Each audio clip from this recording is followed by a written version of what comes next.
The boyfriend I pursued for 3 years proposed to marry me, but on the day we were trying out our marriage, he suddenly went to take care of his sick first love and didn't come back all night. The male colleague who has been secretly in love with me cautiously came to comfort me. When I asked him why he was unwilling to marry me, he cried like a child. I changed into my wedding dress, and the girl couldn't stop praising me. "Miss Fanny, you really are something. Your husband is so lucky to have married such a beautiful woman like you." "I'm lucky," I said happily. "My fiancé is very outstanding and exceptionally capable. That is a match made in heaven, where talent meets beauty." We chatted and laughed as she pulled me out of the waiting room. Andrew came before my fiancé, who was looking down at his phone, his brow slightly furrowed, when the female receptionist spoke up to remind him. "Sir, aren't you going to take a look at your beautiful bride?" Hearing the sound, Andrew finally began to look up at me. The waitress was still showering him with countless praises about me, but Andrew didn't seem absent-minded. There was a hint of anxiety on his face. Seeing his hesitation, I took the initiative to speak, my eyes probing. "Andrew, is there something urgent at the company?" He grabbed onto the lifeline eagerly and immediately stood up. "Yes, the company has a very urgent situation. The boss asked me to hurry back to handle it." "Fanny, let's tear it up and try again another day. The store won't run away." I smiled calmly. "Go ahead." Hearing this, he turned around and left in a hurry, naturally unaware of the disappointment on my face below. Because I believe that today the company won't have anything to ask him, Andrew also doesn't know that the company we work for is primarily owned by my brother, and the largest shareholder is my grandfather. Knowing that my boyfriend and I are here to try on wedding attire today, no matter how big the issue at the company, they won't let Andrew call him back. Andrew is an executive at our company. 3 years ago, when I joined the company as an intern, I fell in love with him at first sight. After learning that he was single, I devoted myself to pursuing him day after day. Even knowing that the family he rebuilt is not good, it does not affect my fondness for him. I remember when I was pursuing him, in order to prevent her from having any concerns because of me, I found my older brother to help keep it a secret. Later, my brother became uneasy and specifically sent someone to investigate Andrew's family. After the investigation, my brother came to tell me that Andrew's parents were not good people, and there were 2 younger brothers and a sister at home. As long as an employee is outstanding personally, the family environment has little impact, but as for a partner, my older brother hopes I will think carefully. But I have always been very confident in myself. I believe that as long as I love him enough, I can handle everything and everyone around him. 3 months ago, my efforts paid off. Andrew not only finally agreed to me, but even took the initiative to propose. My older brother thinks that getting married so soon after just being together is a bit too fast, and he insists that I meet our parents in 3 months and get engaged 6 months later. Today marks 3 months since the prediction was made. I plan to finish the divorce and then take him to meet my parents and senior brothers, explaining my family situation clearly and apologizing for concealing the truth about my family. It seems that there is no need for it now. As I left the wedding shop, I searched for the gaze of the next bride in the female receptionist's eyes and dialed a number. "Uncle Chow, help me investigate something." After hanging up the phone, I found a nearby cafe to sit and wait for news. In the afternoon, Uncle Chow sent the investigation results to my phone. His efficiency is still so high. After reading the materials, I couldn't help but let out a bitter laugh. I have to say, in some ways, Andrew and I are quite compatible, almost seamlessly concealing things from each other. I had just gotten up to go home when Andrew's call came in. I held back my emotions and answered the phone. "Are you done?" "No," Anderton continued. "Fanny, I have a few other things to take care of. I won't be home tonight. If you have no one staying in the new house, just go back to your place and I'll contact you once I'm done." I chuckled softly. "Oh really? Is she very ill? Can't be away from people for a moment?" Hearing my words, Andrew was silent for a long time before he spoke. "Do you know? Are you following me?" "Follow you? I'm not that bored." "Then how did you know? You don't trust me at all?" Meanwhile, another voice came from the other end of the phone. "Andrew, Why don't you go back and keep Miss Fanny company? She is your girlfriend, and I'll be fine alone, cough cough, it's nothing. The woman speaking is Evelyn, Andrew's childhood sweetheart and first love. What helplessness. You're this sick? Andrew's voice when speaking to Evelyn was extremely gentle, in stark contrast to the tone he used when talking to me. Miss Fanny, Evelyn's voice was almost there. Andrew just feels sorry for me being alone in the rented room with no one to take care of me. Don't be angry with him, he has always been so kind, you should know that. Oh? Is Andrew good at taking care of people? I remember not long ago, I had a fever and felt unwell, hoping he would come to keep me company. Was he? Yes, he said he wouldn't take care of anyone and that his presence would only be a burden, telling me to rest well at home by myself. Andrew, I knew he heard me speak, you either come back today or break up, there is no third option. Fanny, do you have to make a fuss? I hung up the phone directly and turned back to my home with Andrew. This house was bought 3 days after Andrew got married, and I asked my older brother to help me buy it. I remember at that time I had my brother put the house in Andrew's name, but when I tried to give him a gift, my brother refused, so it was temporarily bought in my name. I told Andrew that I bought the house with my own loan, and once we get married, I would transfer the ownership to him, and then we would pay the mortgage together. Andrew did not return home for a night, and early the next morning, I had someone come to change the locks, packed away all of Andrew's belongings, and arranged for him, while Evelyn is now waiting at the rental house. After doing all this, I went to work as usual, and just as I reached my workstation, Andrew grabbed me. Fanny, I have something to say. I shook off his hand. If you have something to say, just say it, don't pull and tug. Since I met Andrew, this is the first time I've spoken to him in such a cold tone. I see Andrew below wanting to explode, yet he does not ruin his good image in everyone's eyes. It's a private matter, Andrew said in a low voice, come with me for a moment. I've already broken up, there are no personal matters between us, so please don't disturb my work. I pushed Andrew aside for a moment and added, don't make me spell it out too clearly, or it won't be good for anyone's face. Andrew gritted his teeth, seeing that I truly had no intention of leaving with him, so he could only go back to work first. Not long after, my phone suddenly rang. I opened it to see a message from my colleague Alan, who works in the same department as me. Fanny, are you feeling weak? Do you need help? I'm here for anything you need, just call me. Alan came to our company a year ago. After joining the company, he always seemed to intentionally or unintentionally get close to me, chatting about things that weren't done, and doing some strange things in clubs to cheer me up when I was feeling down. Because I had been pursuing Andrew all along, when he first showed concern for me, I explained it to him. He said he knew I had someone I liked and that he wasn't trying to pursue me, he simply wanted to be friends with me. I am not a fool. In this world, there can be no pure friendship between men and women. Therefore, I have always kept my distance from him, and the truth is that I was misunderstood by Andrew. After work, I walked straight up to Alan and said in front of everyone in the department, Alan, I broke up with my boyfriend, I'm single now, would you marry me? Hearing my words, Alan suddenly stood up and looked at me, remaining silent for a long time, so I asked again. I ask you, are you willing to marry me? Really, is it true?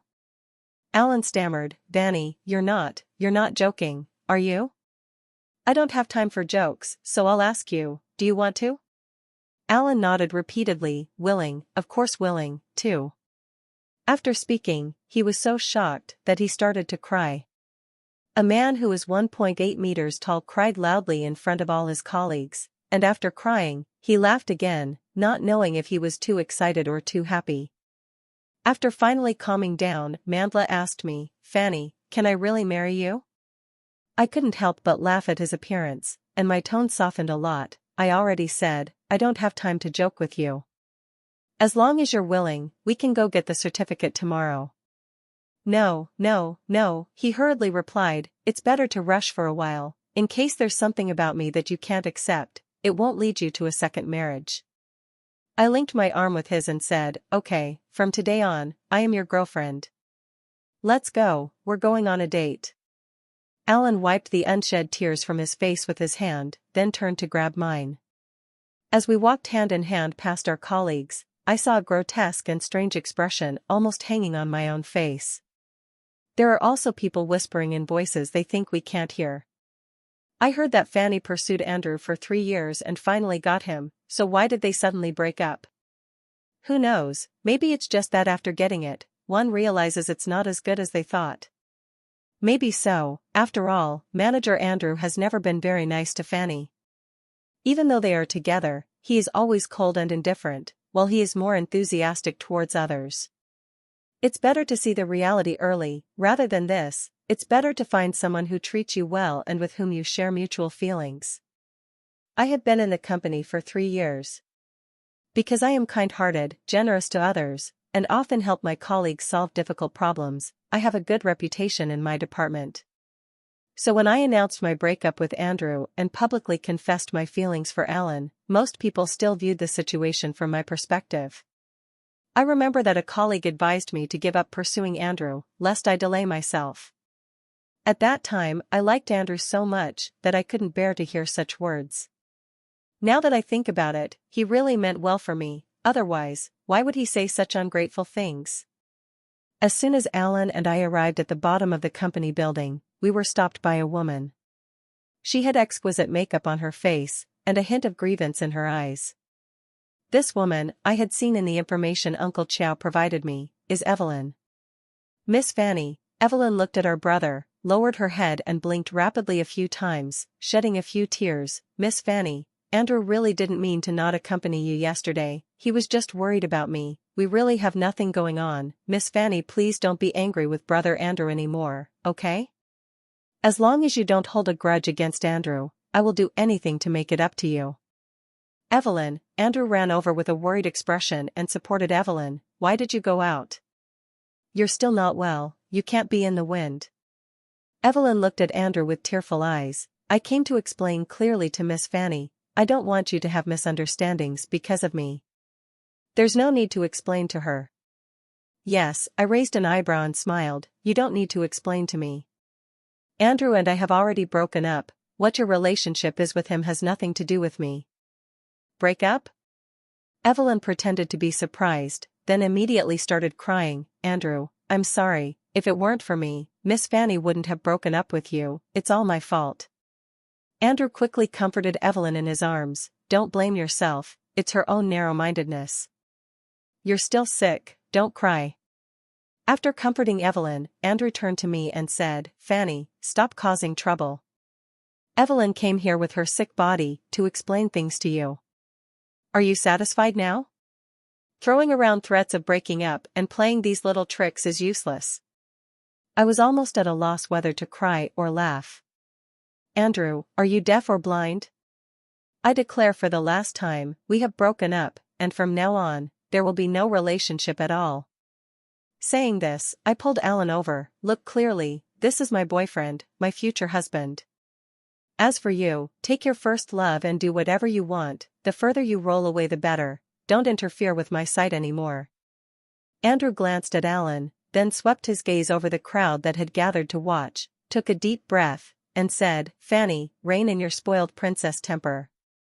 Also, if you think you can just find some man to provoke me with this little trick, you're done.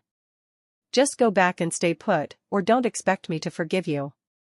I didn't pay any more attention to Andrew, but turned to Alan and asked, Alan, can stupidity be contagious? Alan understood and nodded, it should be. Then let's hurry and get away from the idiot, be careful not to catch the stupid disease, that would be terrible. As I spoke, I pulled Alan away. Alan played along, right, let's hurry up. If we get infected with that stupid disease, even the smartest person will turn into an idiot. The onlookers saw me and Alan leave, and they all dispersed. Before getting into the car, I caught a glimpse of Andrew's face in the rearview mirror. It was pale with rage as he relentlessly pursued me and Alan. Alan asked me, Fanny, where are we going? I smiled slightly. Of course, it's for a date, to celebrate us being together. Okay. Alan's face visibly turned red, and only then did I realize that he was such an easily shy person. Noticing that I had been watching him, Alan smiled shyly and said, "Fanny, stop looking, or I won't be able to drive." "Are you really so easily embarrassed?" I joked. "It's normal to blush in front of someone you like." "That's right, I remember when I first started pursuing Andrew, I would easily blush every time I saw him." "Fanny," Alan said cautiously, "didn't you really like Supervisor Andrew? Why do you suddenly not like him? Is it because of that woman just now? Could it really be a misunderstanding? Let's not talk about others today, okay?" "I'm sorry." "There's no need to say sorry, you did nothing wrong." I turned to look at Alan, and the look of guilt was already on his face. "Alan," I said firmly, "I want to marry you, and I'm serious, not like Andrew said, using you to provoke him. I admit, I used to like him a lot, but that affection has been completely drained away by the indifference and cruelty we've endured." After a pause, I added, "I may not like you very much, but I am willing to accept you, and I hope you will give me a chance to get to know you better. You are much better than Andrew, these are all my sincere words." "Fanny," Alan's voice trembled noticeably, "thank you for accepting me, for believing in me. I will never betray you, you are my only one, and no one can replace you." After the date with Alan, I didn't return to my new place, but went back to my parents' house. Although it's called my parents' house, they are both abroad, and I live there alone, with an aunt taking care of my daily life. "Miss, you're back? Are you staying at home tonight?" "Yes. I'll go run a bath for you." Thank you, Aunt Chen." Back in the room, I changed into my pajamas and got ready to take a shower. I casually opened my phone, and since I didn't want anyone to disturb my date with Alan, I switched my phone to airplane mode after getting in the car. The moment I turned off airplane mode, my phone went crazy with notifications, dozens of missed calls from the same number, along with dozens of text messages from different people. I saw a message from my older brother. Just as I was about to open it, Andrew's call came in, and I accidentally pressed the answer button. The phone rang, and before I could hang up, I heard Andrew's excited shout, "Fanny, are you crazy? Why did you move my luggage to Evelyn's house? And change the new door lock? Is it really worth it for such a trivial matter? How come I never knew you were so petty? Now you know? I'm just this petty, I won't accept any rebuttals, goodbye." After saying that, I hung up the phone and conveniently provided him with a full service of deleting and blocking. Small matters? I recall the information from the materials Uncle Chow gave me. 3 months ago, Andrew's parents were both diagnosed with terminal illnesses and needed a large sum of money. Andrew's second brother, in debt from gambling, stole his parents' life-saving money. The third brother and younger sister are still in college, his sister is studying broadcasting, and the tuition plus living expenses for a year amounts to several tens of thousands. Perhaps these are the real reasons why Andrew suddenly agreed, which have nothing to do with me. He has always been indifferent to my pursuit, and even occasionally showed disgust.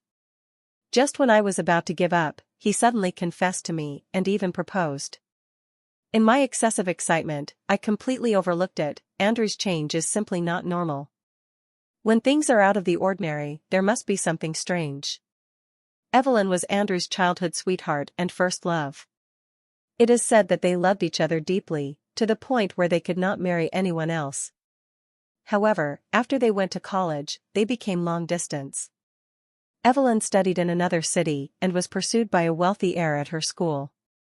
As a result, her family disapproved of their relationship and Evelyn proposed a breakup to Andrew. Evelyn thought that marrying a rich second-generation heir would allow her to enter a wealthy family and become a rich wife, but little did she expect that he was just playing with her, and when he got tired of it, he kicked her aside, even forcing her to abort the child in her womb. Evelyn, unwilling to accept her fate, tried every means to get involved with the rich second generation, but in the end, they had her expelled from school. Later, Evelyn learned that Andrew had become an executive at a large corporation, so she returned to the city to find him. However, since it was she who initially suggested the breakup, she felt embarrassed to take the initiative to reconcile when she found Andrew again. Moreover, she wanted to take the lead in asking for reconciliation, as it would better satisfy her vanity. After all, it was his first love. Even though Andrew knew what was happening to Evelyn, he still had lingering feelings for her. Just as Andrew was contemplating whether to win Evelyn back, events concerning his parents and younger brother unfolded one after another. From beginning to end, I was just the one being schemed against. I even guessed Andrew's plan, to marry me, use my money to treat his illness, and whether he gets better or dies, he could easily find an excuse to divorce me and finally marry his true love, his first love. As for me, by that time I could only admit defeat, wasting time and money for no reason. The ringtone of my phone pulled me back from my thoughts. It was my elder brother calling. Big brother. What? I heard that you are together with that guy named Alan from your department? You even asked him in public if he would marry you? Is my sister never going to get married? If it really doesn't work out, I'll find someone for you, definitely 1,000 times better than Andrew.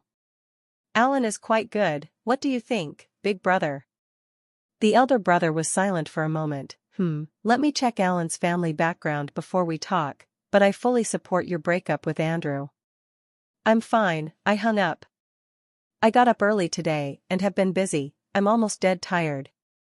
Alright, then you should rest well. I took a beautiful bath, got into bed, turned off my phone, and went to sleep. The next day, I woke up and opened my phone, only to find dozens of missed calls from unfamiliar numbers. Without needing to think, I knew who it was and unhesitatingly blocked and deleted that number as well. My elder brother knows I live at home and specifically sent a driver to pick me up. I had the driver take me to the bus stop near the company, and I walked there myself. Just as I arrived at the bottom of the company building, Andrew's parents suddenly appeared out of nowhere. His mother grabbed me and, with tears and snot, said, "Fanny, Andrew and that Evelyn have nothing to do with each other, they broke up a long time ago. Andrew truly likes you. Look, you two are about to get married. It would be such a pity to break up over this little misunderstanding. Auntie and uncle really like you too, so don't worry, we only recognize you as our daughter-in-law." I scoffed coldly in my heart. What do you mean only recognizing me as your daughter-in-law? You must mean only recognizing me as this fool, right? Although Andrew doesn't know my true family situation, over the years, I bought him so many nice things in order to pursue him. Everything I've given him is from international luxury brands, and our dates have always been at high-end restaurants. Just based on this, he can guess that my family is well off. He's definitely a top-notch fool. I tried to pull my hand away from Andrew's mother's grip, but she only tightened her hold. I could clearly feel the pain. It was truly remarkable how much strength a patient could muster. However, that's true, for the sake of survival, people can do anything. Auntie, please let me go, otherwise, I'm going to call the police. Andrew's dad gently patted his wife and turned to me with a smile. Fanny, don't blame your aunt, she's just too anxious. We truly like you as our daughter-in-law, and as soon as we heard you were breaking up with Andrew, she hurriedly dragged me to find you. I took 2 steps back to create distance from them and said slowly, Andrew and I are not breaking up, we have already broken up. I hope you won't disturb me anymore. I finished speaking and was about to leave, but was once again pulled back by Andrew's mother. Fanny, Auntie knows that you really like Andrew. He should be punished for his mistakes. How do you want him to apologize to you? You tell Auntie, and she will make sure he properly admits his wrongs and apologizes to you. Then you won't be angry with him anymore, okay? Also, I had previously brought a gift from around the world to see them, and I told his mother how much I liked Andrew, that I had pursued him for a long time before finally winning him over. Therefore, Andrew's mother was convinced that I was just angry with Andrew, and as long as he sweet-talked me, I would love him just like before. At that moment, Andrew came down from upstairs and walked over to me. Mom and Dad? What are you doing here? You are going to break up with Fanny, can we not come? I told you long ago not to contact that Evelyn anymore, but you just wouldn't listen. Otherwise, you wouldn't have made Fanny angry. Hurry up and go apologize to Fanny. Andrew frowned, seeing his parents and probably thinking about the money needed for their illnesses. He suppressed his anger and walked up to me. Fanny, even my parents came to explain to you, stop throwing a tantrum. If you really don't like me helping friends, then I won't help. He used the word friend to cover up his relationship with Evelyn. Surrounded by the public, what did the three of them want from me? Moral coercion? I forcefully shook my hand free from his mother's grip. What? Putting on a sob story in front of so many people? Are you here to apologize to me? Or is this moral coercion? Saying this, I turned my head and glanced at a few people recording on their phones, and spoke with righteous indignation. Is it wrong for me to break up because my boyfriend hates me? Just because he cares about the breakup, I can't break up. Even if it's just a misunderstanding, I don't love him anymore, and I don't want to force myself to be with someone I don't love, right? We have been in this situation for a long time, and I have always been the sole human resource on my side, so I owe them nothing. I am the master of my own life. If anyone wants to use this matter to morally coerce me or create trouble in my life, don't blame me for suing you for defamation. Having said that, I saw my elder brother standing in the lobby on the first floor, looking at me. I waved at him and walked straight over. After entering the hall, my brother had already left. Alan ran over and asked me anxiously, Fanny, are you okay? I just saw you being stopped by Andrew's supervisor, and I wanted to go out and help. The CEO was inexplicably locked up. I silently gave my brother a thumbs up. In that situation just now, Alan hoped to come over and help me, but it only made things worse. If things went badly, they might accuse me of having been involved with Alan while I was still with Andrew, turning it into me being the one who cheated first. I don't really care, but Alan is clumsy with words, and I don't want him to be bullied by those people. I pulled Alan along as we walked towards the elevator, comforting him. Don't worry, I'm sick, but this little thing won't defeat me, you don't have to worry. That's good, as long as you haven't been bullied, Alan murmured softly. It's strange, the CEO inexplicably had someone lock me up. I lowered my head and chuckled quietly. Clearly, Alan is excellent at work, but why does he seem a bit lacking in emotional intelligence? Back at our respective workstations, I once again told Alan that I couldn't make him feel at ease while working, but he seemed to be constantly worried, occasionally glancing at me from Prague. The events that happened downstairs today were still spread online. Some people thought I had been kidnapped, others scolded me for not knowing what was good for me, and some were enchanted by Andrew's looks, saying that I didn't have such a handsome boyfriend. But those things online were cleared out in just an hour, and it's obvious that it was done by my second brother. My second brother is not only a major backer behind several big internet companies, but he also has his own internet team. However, others are abroad and rarely interfere in my matters unless I speak up. Unintentionally, this time, he acted so decisively to help me deal with things online, it seems someone has touched his reverse scale. During the lunch break, I was about to call Alan to go eat together when my second brother's call came in before I could even stand up. I took a deep breath, walked out of the safe passage, and only dared to pick up the phone when I reached the deserted corner of the stairs. Brother. Don't call me brother, I don't have a sister like you. Is the big brother just for show? Letting someone bully you like that? I called him and he didn't answer. Tell him, if he can't take care of you, then just send you over to me. Second brother, please calm down. I am powerless, getting too angry is harmful to your health. Alright, don't let me see those things online again, or you'll be kicked out of the country. Yes, there definitely won't be a next time, you can rest assured. After calming down my second brother, I let out a long sigh of relief and happily went to find Alan. Just after taking a couple of steps, I was suddenly pushed from behind. Fortunately, my quick reflexes prevented me from crashing into the firebox. I only slightly twisted my ankle. Fanny! You shameless woman, you clung to manager Andrew from the very beginning, finally got him, but then tossed him aside, making him look foolish in front of so many people. Go die. As she spoke, she lunged at me, and I kicked her down. Only then did I see who it was, a female employee from Andrew's department. I had known there was a female employee in the department who had a crush on him while I was pursuing Andrew. However, Andrew didn't even look at me, so he certainly wouldn't be interested in a junior employee from his own department. I had never taken this person seriously at all. I lowered my head to look at her. Are you sick? I don't like him anymore. I don't like him anymore. Do you like him? Then go after him. Why am I going crazy here? It's his own fault for embarrassing himself. I warn you, if you dare to appear in front of me again, I'll make you embarrass yourself in public too, just like your supervisor Andrew. After saying that, I left without looking back.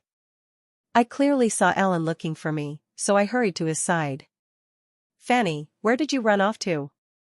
I just looked down to handle a document, and you disappeared. I went down. Let's go, first to eat, I'm about to starve to death. After that day, nearly half a month passed, and Andrew no longer disturbed me, even though we would occasionally encounter each other invisibly at the company. Until one day at midnight, I received a text message from an unknown number. Andrew is mine, no one can take him away. In front, there is a photo of Evelyn's blonde hair, with Andrew sleeping beside her.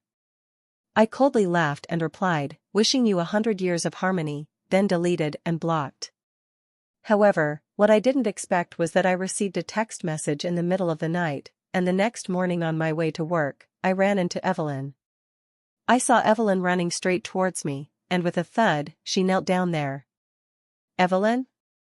I stepped back from the giant. What are you doing?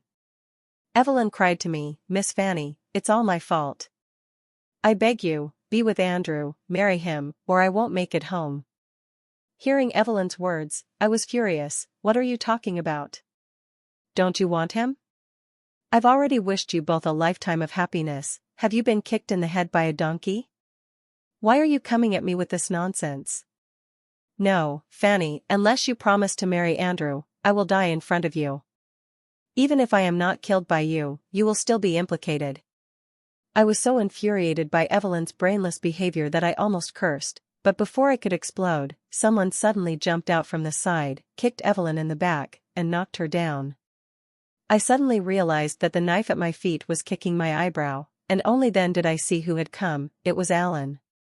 Fanny, Alan asked me nervously, are you hurt? She didn't harm you. She didn't hurt me, she is hurting herself.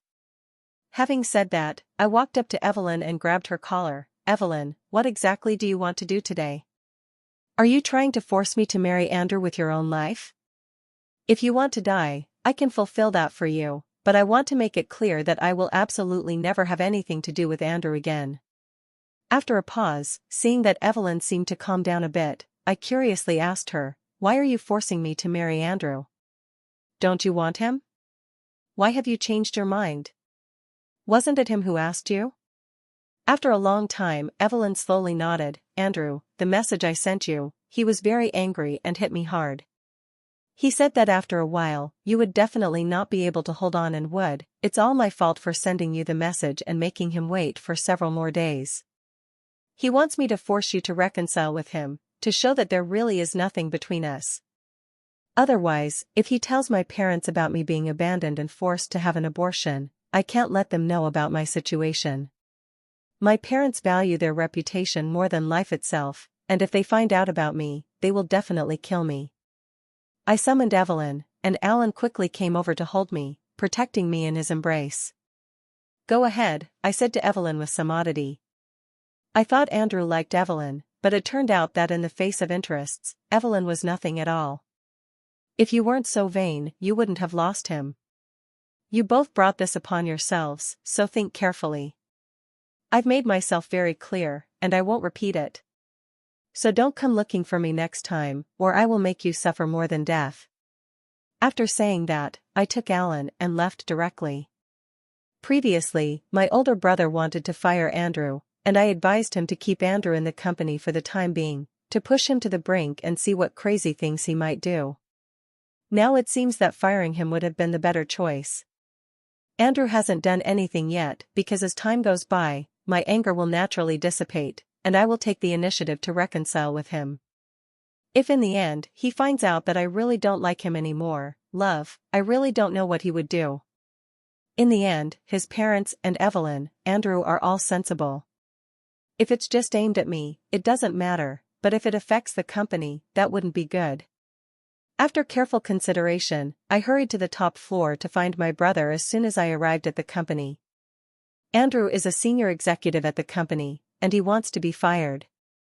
It's not just me saying this, the board has decided. Before the board meeting, my older brother went to find Grandpa to explain the situation. A week later, Andrew was fired, unaware of it before the notice arrived. Unexpectedly, when he learned that he had been fired, he remained very calm, quietly packed his things, and left.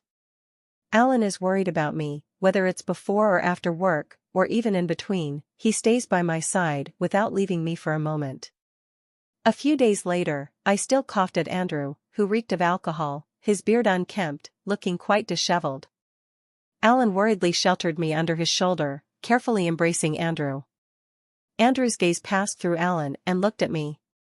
"Don't worry, I won't hurt you.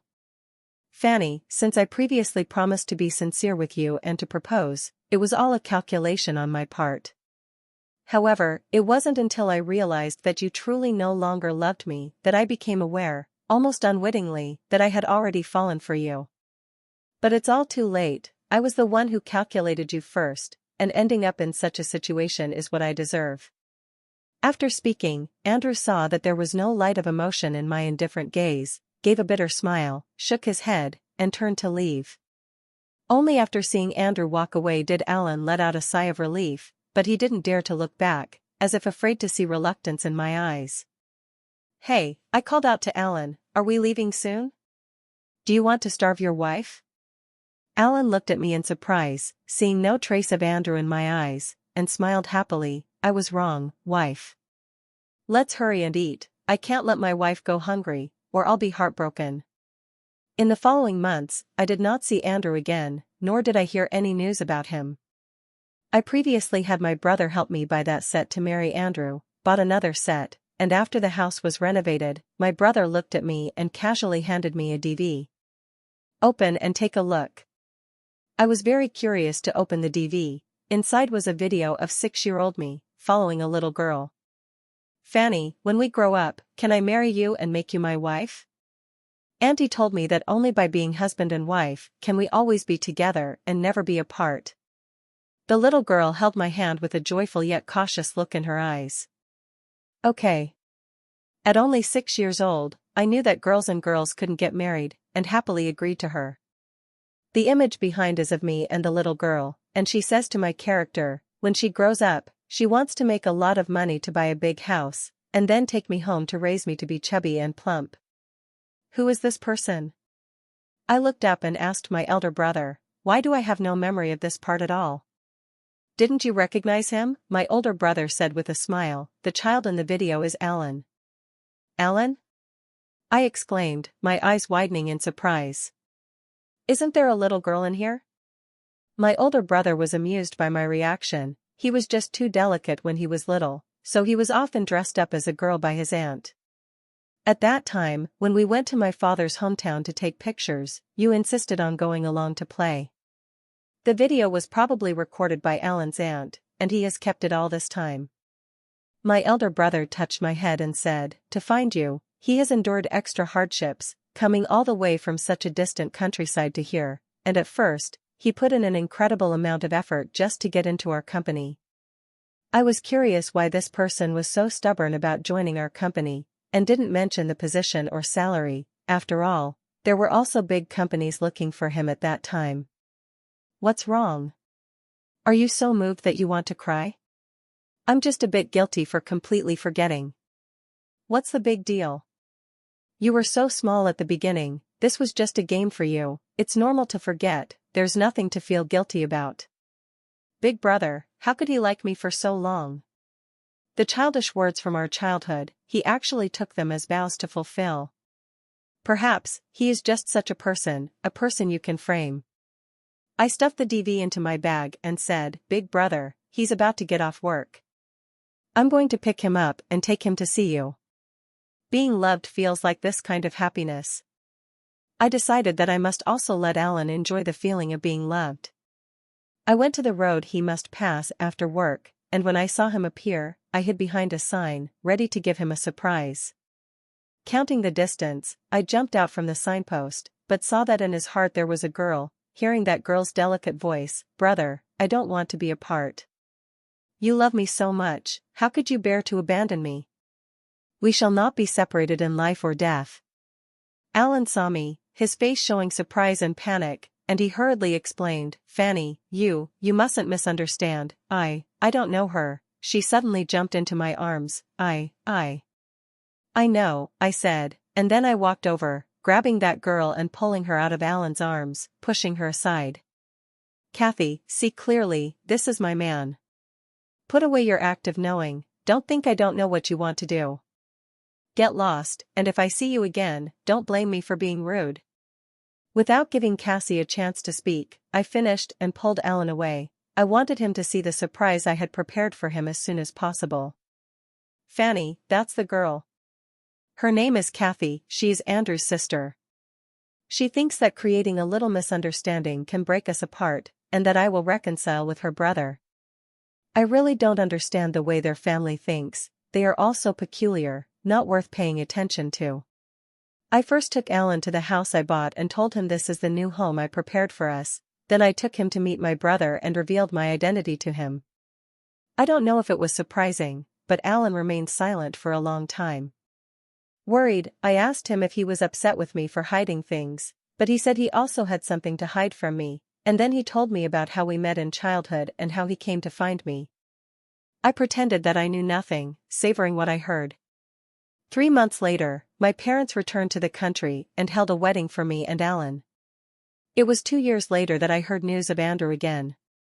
It is said that his parents passed away due to lack of money for medical treatment, and that the younger brother, who was in debt to loan sharks, was sentenced to death for murder. The third brother and sister dropped out of school to work and make money with Andrew, also engaging in usury. There's also Evelyn, who reportedly climbed the social ladder thanks to her looks and figure, only to be beaten into a cripple by the wife of her wealthy partner, ultimately abandoned and later went missing, with no one knowing her whereabouts. However, all of this has nothing to do with me. Alan and I had the fruit of our love. He excelled at the company and was promoted to a senior executive. I transferred to the HR department as a supervisor. He had no parents, so he brought his aunt, who was living alone in the countryside, to help us take care of the child. Our days are sweet and happy every day.